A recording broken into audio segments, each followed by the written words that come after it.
Welcome to another Cicero Unplugged. So there we have it.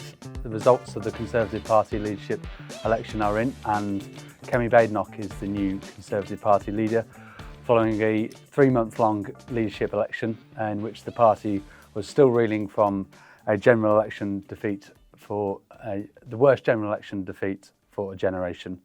After beating off a host of other candidates from a range of different views across the party, Kemi Badenoch was elected leader of the Conservative Party with just over 53,000 votes, winning 56.5% of the vote, to her competitor Rob Jenrick's just 41,000 votes, winning just over 43% of the vote of the Conservative Party membership. Attention now turns to the formation of a shadow cabinet and reuniting the Conservative Party after a fractious leadership campaign. Key to the shadow cabinet is obviously the shadow chancellor. Away from shadow chancellor, obviously key positions include shadow home secretary, shadow foreign secretary and shadow defence.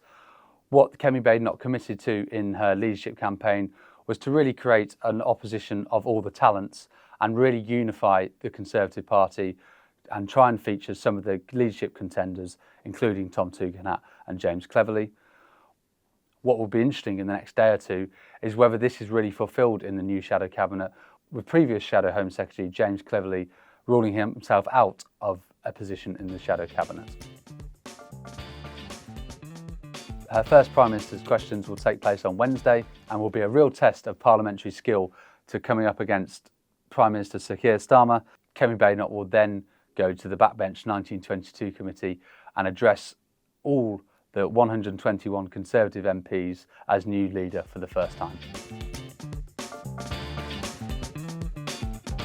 In the first media rounds over the weekend of the Kemi Badenoch leadership of the Conservative Party, it's clear that what we now have is an official opposition to the government, with Kemi Badenoch saying that her Conservative Party would have delivered the complete opposite of Rachel Reeves' budget plans on Wednesday. What this means yet is still light on policy detail, but what it is clear is that it will be based on Kemi Badenoch's principles around a smaller state and a freer market that can support entrepreneurs and businesses in the UK.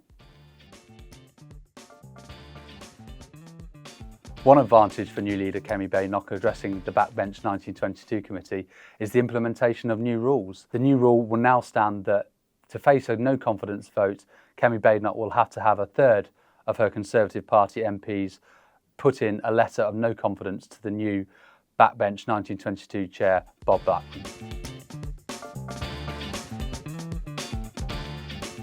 After a bruising general election defeat and a Conservative Party leadership campaign that was a drawn-out process, attention will now be turning to the new leadership and whether they can deliver what MPs crave, a period of stability and calm after a number of changes at the top of the Conservative Party.